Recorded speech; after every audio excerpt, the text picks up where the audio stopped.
climate factors. Now, climate is different to culture. Several people said, managers should create a culture, or leaders should, support a culture. And that's all well and good. But for those who have tried to change a culture, or have moved organisations, or have listened to Mike Brocklehurst about culture, is that it's really intractable. It's hard to get a handle on. What is it? How do you measure it? And the jury's out, actually, about whether you can change it. It's often a generational thing. Yeah? So for all those reasons, we can't only focus on culture. So you start arm waving. It's hard to actually figure out what the culture is, and close to impossible to change that culture in any short time. And that's also relevant to our case study. So rather than only looking at culture, which is one of the important factors, we step back and higher up, and we look down on that and say, well, we're going to call this climate. And by definition, climate is something which is not easy, but easier to sort of measure, assess. Are they doing this? Are they doing that? So it focuses on practices, yeah? And then it tries to make sense about what the implications of those practices are. Okay? Things that managers can observe and they can influence, because otherwise you're not managing innovation, you're just observing it. And a lot of culture is, even if you figure out what it is, you're just observing it, like a car crash. Yeah? And it's like the early studies on culture are like that. It's like anthropology. You go and observe people doing stuff, and you say, well, this is a so-and-so culture. I can't do much about it, and I don't know whether it works, but I can classify it. And in terms of managing it, we need to go beyond classification and beyond trying to change it. So climate, by definition, is based on practices and behaviours rather than culture, which is more about beliefs and thoughts, which are very hard to even understand, let alone change. So we're going to have a focus on organisation, but in particular organisation, what we're calling climate factors. Yeah? Things based on behaviours and practices rather than some abstract belief system. Okay, and some ways of thinking about this. I'm not worried. Do not worry about the terminology. It's the principle that when we look at the case study. Okay, the terminology doesn't matter, but the principle is that you can begin to look at practices and behaviours, and then make judgments about, is that destructive, is it constructive in terms of innovation? Do we have too much of that practice, too little of that practice? So it's a behaviour and practice base which is more amenable to measurement, and it's more amenable to management, okay? Unlike culture. So some of the ways of putting dimensions on this, I'm not going to go through all this, but the way of thinking about dimensions is that they are different. They differentiate them. If they're too similar, we collapse them into one. So it's a bit like when we spoke about QFD. Yeah? You sometimes have to drill up, sometimes have to drill down. A bit like fracking. Okay? So I'm not going to go through these, but give you a random example.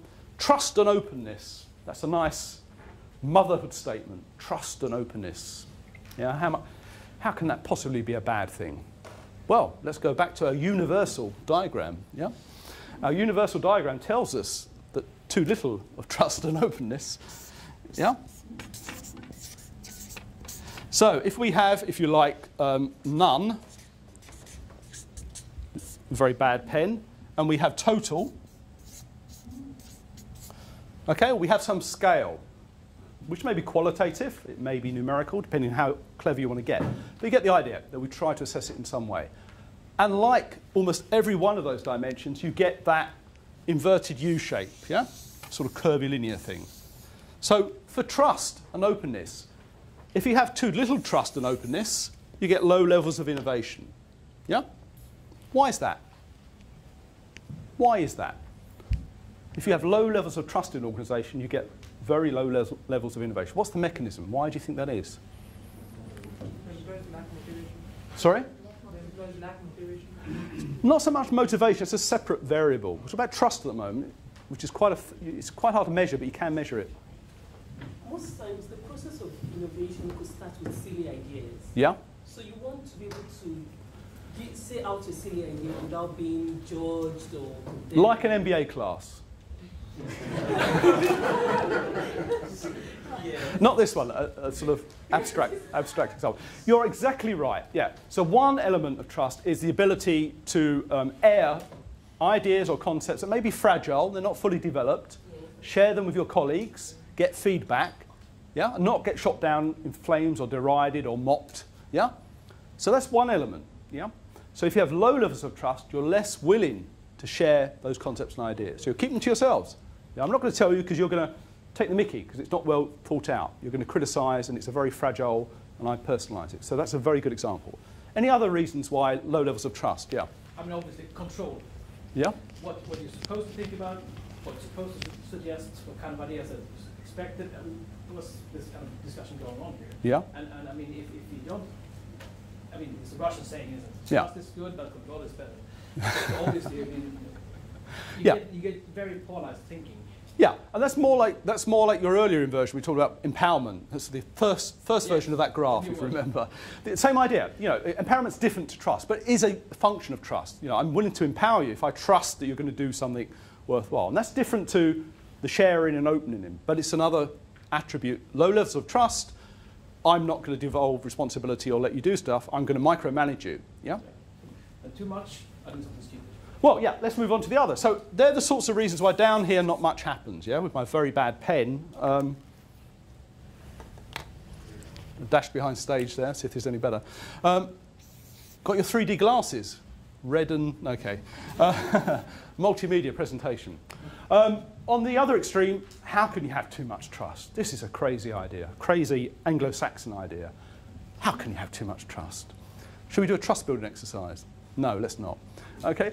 Why do you think very high levels of trust, for different reasons, are also associated with low levels of innovation? People experiment too much. Sorry? People experiment too much.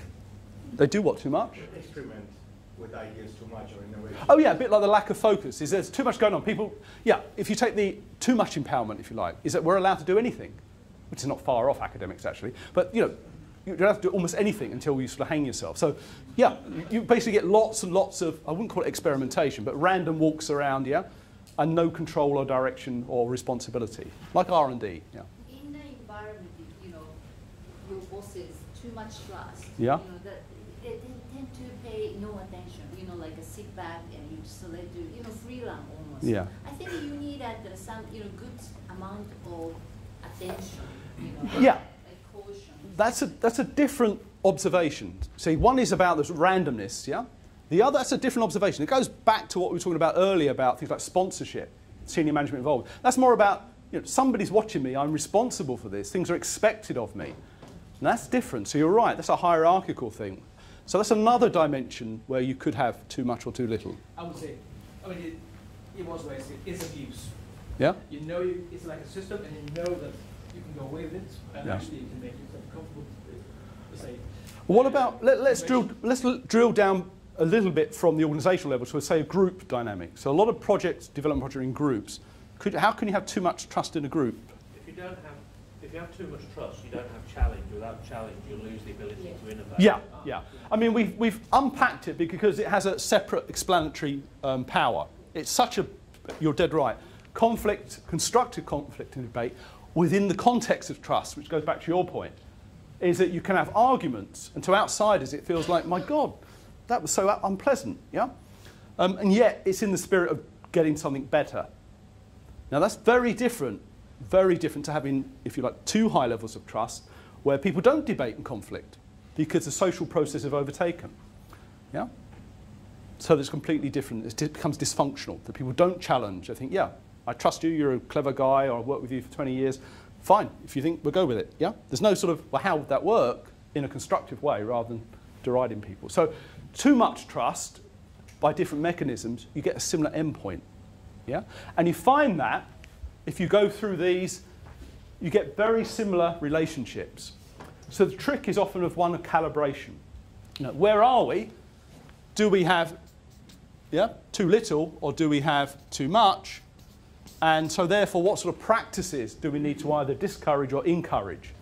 And that's not about culture, because culture's much trickier to play around with. That's more about beliefs and values. And they're hard to identify and change. But this is, in a sense, lends itself more to saying, well, actually, there's too much trust in social processes now. We want to back off a bit, and we want a bit more structural direction. Yeah? That's something you can do as a manager.